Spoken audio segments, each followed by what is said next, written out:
Before the story begins, do me a favor. If you enjoy immersive sci-fi where humanity survives not by force but by defying the universe's expectations, tap like, subscribe for more HFY stories, and tell me in the comments one question. Would you have walked toward the predator, or run? The Galactic Council did not gather for rumors. Entire civilizations were reduced to footnotes because someone dismissed danger as myth, and this emergency session existed for one reason alone. On the central holographic display hovered a red-marked region of space, surrounded by burned-out star icons, systems that no longer produced light, commerce, or life. The predator lived there. It had no single name because no empire that encountered it survived long enough to agree on one. Some called it Voidfang. Others logged it simply as the end instance. What unified the reports was terror. Fleets entered the sector and vanished. Planetary shields collapsed as if politely dismissed. Psychic races attempting contact suffered neural burnout before translating a single thought. The predator did not hunger as biological creatures did, nor defend territory like machines. It reacted to one thing only: control. Anything that attempted to dominate it ceased to exist. The Council replayed fragments of history. A warrior empire sent 10,000 ships and was hunted down ship by ship. A scientific coalition attempted containment fields and watched their stations implode from the inside.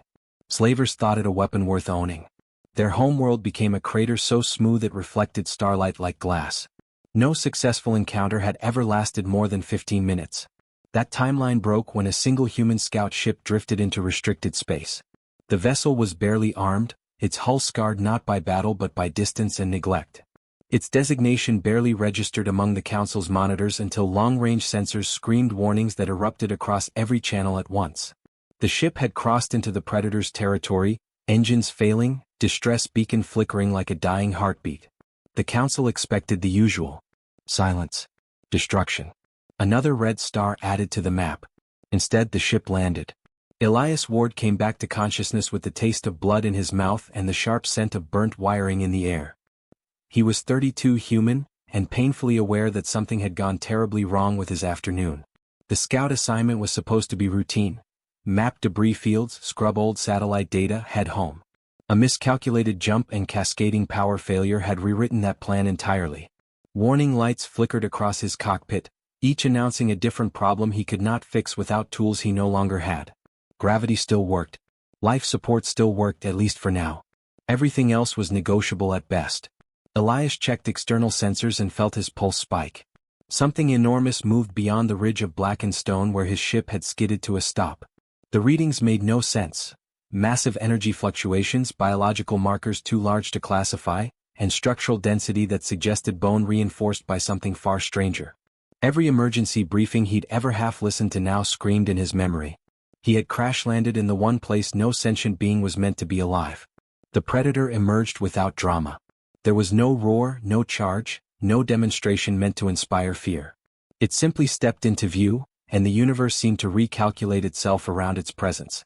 Its form defied tidy categories: massive, asymmetrical, plated in dark material that absorbed light instead of reflecting it.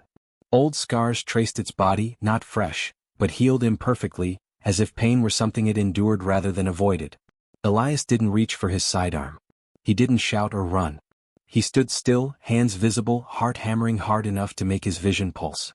On Earth, he had grown up around creatures that could kill him by accident: horses, bulls, predators kept in cages that were more suggestions than barriers. Every lesson he'd learned whispered the same rule now: power provokes, calm survives. The Predator studied him. Sensors across the Council chamber lit up as energy signatures spiked, then steadied. Military advisors leaned forward. Some called for immediate orbital strikes to erase both anomalies at once.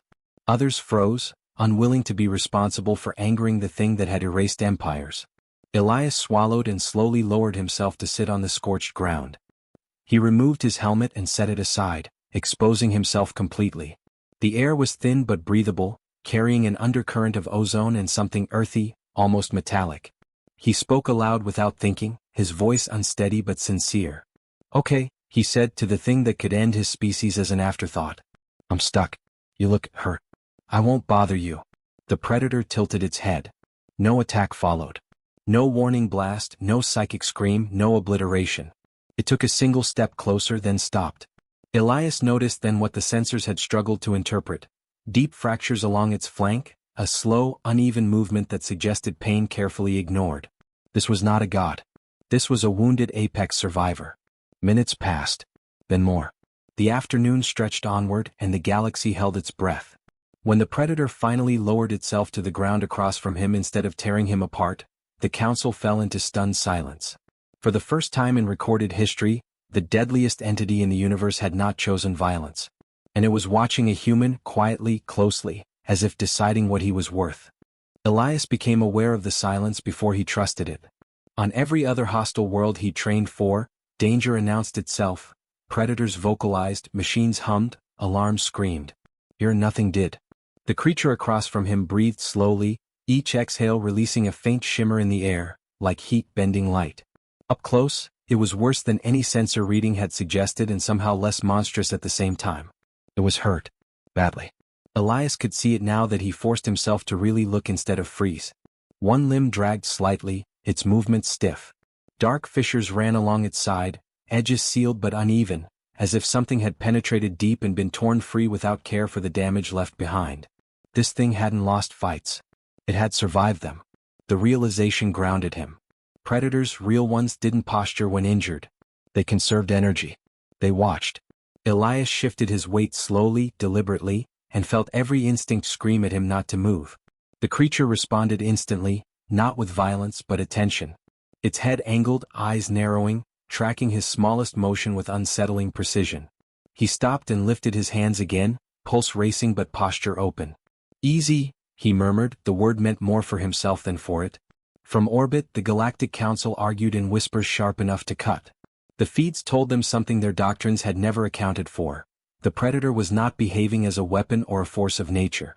It was behaving like an animal deciding whether something near it was a threat.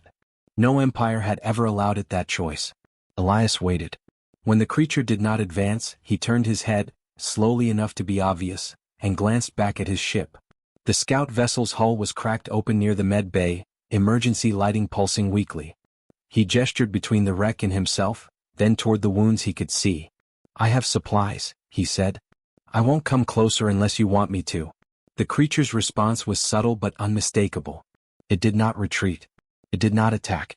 It shifted just enough to expose the injured side, a deliberate movement that sent a ripple of stunned disbelief through every observing chamber in known space. Permission. Elias took 3 careful steps backward toward the ship, never turning his back. His boots crossed the threshold of the damaged hull, and only then did his legs begin to shake. He exhaled hard and grabbed a compact med kit, hands moving from muscle memory drilled into him during long, tedious safety courses he'd never thought would matter. When he returned, the creature was still there. He approached at a diagonal, avoiding direct eye contact, stopping well short of reach. He set the kit on the ground and backed away again, sitting where he had been before. The message was simple: you decide. Long seconds passed. Then the predator leaned forward, extended one massive claw, and examined the unfamiliar object with careful restraint. It did not crush it. That alone told Elias more than any academic paper ever could. The creature nudged the kit toward him. Elias swallowed. "All right," he said quietly. "Thank you." He moved in stages, narrating his actions aloud even though he doubted it understood words. Tone mattered. Consistency mattered. When he finally reached the fractured plates along its flank, the heat radiating from its body was intense, but not unbearable. The wound was worse up close, foreign residue embedded deep, tissue fused badly around it. Something had tried to immobilize this being and failed spectacularly. Elias worked slowly, treating it the way he would a dangerous, wounded animal on Earth. No sudden pressure. No restraint. When the creature flinched, he stopped immediately, retreating half a step until it settled again. Minutes blurred together as adrenaline gave way to focus. At one point, the predator made a low sound, not threatening, not pleased. Faint. Elias froze. "I'm sorry," he said, voice rough. "Almost done." He extracted the last fragment and sealed the wound as best he could. The creature exhaled, long and heavy, and something shifted in the air between them. The oppressive energy that had prickled against Elias's skin since the crash softened, like a storm cloud breaking apart. The council monitors spiked again, then steadied. Elias leaned back, exhaustion crashing over him now that the task was complete. He realized his hands were shaking, his body still catching up to the reality he'd been suppressing. He expected the predator to rise, to leave, or to finish what every other encounter had ended with. Instead, it lowered itself fully to the ground. Its massive frame settled close, but not too close, turning its injured side away from him, trusting him not to strike. The space between them felt charged with something new and unfamiliar to the galaxy at large. Trust. Elias laughed once, softly, more disbelief than humor. He leaned back against a piece of scorched stone and stared at the strange sky above. "Guess we're both stuck here for a while," he said. The predator did not respond. But it stayed. And for the first time since the crash, Elias realized that the most dangerous afternoon in human history had not reached its end. It had only chosen its direction. Time lost its familiar shape. Elias measured it by breaths now, his own, quick at first, and the slower, resonant rhythm of the creature beside him. The predator's presence no longer crushed the air around them. Instead, it pressed in like deep water, heavy but steady, a force that demanded respect rather than fear. When Elias shifted, it watched. When he stayed still, it relaxed further, enormous body rising and falling against the scorched ground. Hunger crept in before caution faded. Elias realized he hadn't eaten since before the jump malfunction, and the adrenaline that had carried him through the worst moments was finally draining away. He reached into his jacket with exaggerated care and withdrew a nutrient bar, unwrapped it and took a slow bite. The predator lifted its head. Elias froze mid-chew. Then carefully he split the bar in half and placed the unused portion on the ground between them. He pushed it forward with 2 fingers and withdrew his hand. The offer was a gamble. Food was the one resource that had triggered violent responses in prior alien encounters. Territory and sustenance defined survival. The creature leaned forward, sampled the air, and nudged the bar once. It did not eat it. Instead, it tilted its head, studying Elias again as if recalibrating a long-held assumption. "You don't want it?" Elias asked quietly. His voice cracked slightly, betraying the strain he'd been suppressing. He ate the rest himself, the normalcy of the act anchoring him. From orbit, panic metastasized. Fleets repositioned. Weapons charged. The idea that the predator was allowing a human to sit within reach stretched belief thin, and history suggested patience was suicide. The Council's final contingency protocols edged closer to activation with every passing minute. On the ground, Elias felt none of that. He felt tired. The creature eventually shifted, repositioning itself closer to him. It moved slowly, deliberately, ensuring he could track its every motion. When it stopped, its massive head settled near his shoulder, not touching, but close enough that Elias felt the heat of it against his arm. The predator closed one eye, then the other. It slept. Elias barely dared to breathe. His mind raced, trying to understand what instinct or logic led an apex entity to rest beside something so fragile. On Earth, such behavior meant one thing: shared safety. Predators slept near packmates or companions, never near threats. A soft, involuntary sound escaped his chest, half a laugh, half disbelief. He didn't move. He didn't touch it. He simply existed beside the most dangerous being ever charted. The consequences rippled outward instantly. Every sensor platform confirmed the same impossible truth. The predator had entered a low-activity state. Energy levels dipped. Hostile signatures ceased entirely.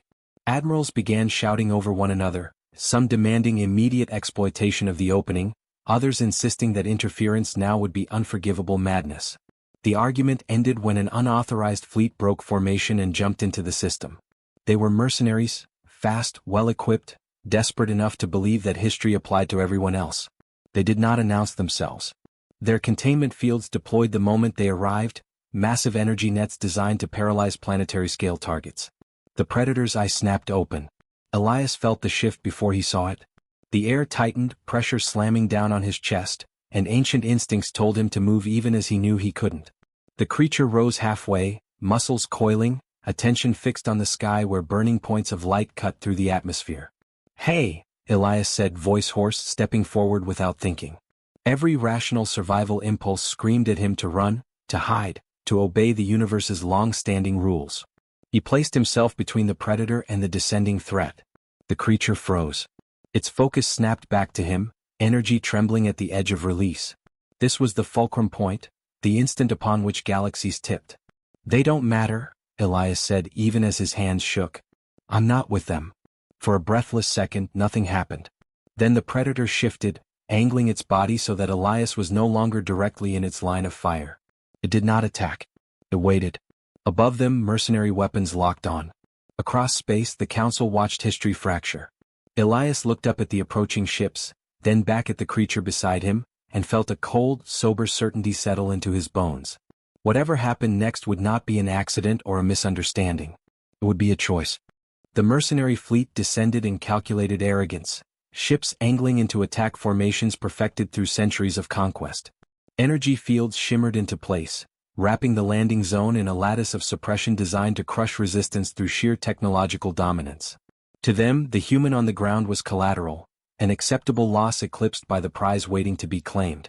Elias felt the predator's body tense behind him, a vast reservoir of violence straining against restraint. The air vibrated, dust lifting in small spirals around them. Even without turning around, he knew that if the creature unleashed itself now, no force assembled in orbit would survive the first minute. He raised one hand toward the sky in a futile gesture of protest, then lowered it slowly. The motion was as deliberate as everything else he'd done since the crash. "Don't," he said, not loudly but with every ounce of authority he could summon. For a moment, that single word seemed laughably inadequate. The predator's attention flickered between Elias and the descending ships. This was not indecision. This was evaluation. It was weighing threats, loyalty, and consequence with an intellect that far exceeded anything its enemies had ever credited it with. The first mercenary ship fired. The containment field snapped into alignment, power surging in a visible wave meant to immobilize the target in an instant. It slammed into the predator's flank and shattered like glass against stone. The backlash flung the ship sideways, its hull crumpling as systems failed simultaneously. That was the last act of violence the creature allowed without direction. It moved Elias with astonishing gentleness, nudging him back several steps until a slab of rock shielded him from the sky. The gesture was not protective by accident. It was precise. Then the predator rose fully. The ground fractured beneath its weight, shockwaves racing outward as the air screamed in protest. The oppressive presence returned, no longer muted but focused, sharpened into something lethal. The creature emitted no roar. It did not need to announce itself. It leapt. What followed was not battle as the galaxy understood it. There were no drawn-out exchanges of fire, no heroic last stands. The predator struck surgically, tearing through containment platforms first, neutralizing the technology that had always preceded annihilation. Ships disintegrated under forces they could neither measure nor counter. Crews didn't even have time to feel terror before systems collapsed and hulls folded inward. Within minutes, space was empty again. The predator landed where it had started, the earth settling reluctantly beneath it. It did not pursue fleeing wreckage. It did not lash out indiscriminately. The violence ended as abruptly as it had begun. Elias emerged from cover slowly, breath caught somewhere between relief and awe. He looked at the clearing sky, then at the creature standing before him, and for the first time understood the scale of what had just occurred. Entire armadas had died because this being chose to act. It turned toward him.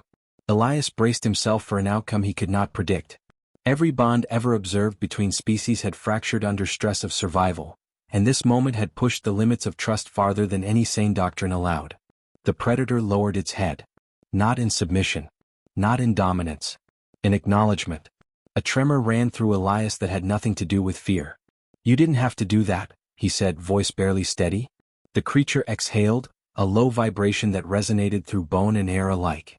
It stepped closer, stopping just within reach, and regarded him with both eyes fully open.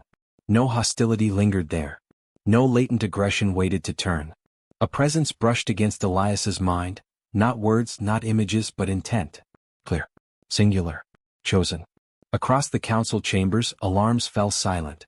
Real-time projections recalculated impossible probabilities, each one ending at the same conclusion. The predator had not been pacified. It had not been controlled. It had allied itself.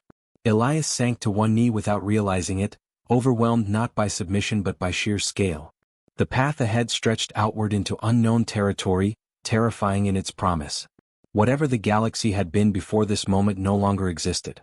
The predator leaned down and touched its massive forehead gently to Elias's helmetless brow, careful, deliberate. The contact was brief, intimate in a way no observer could fully comprehend.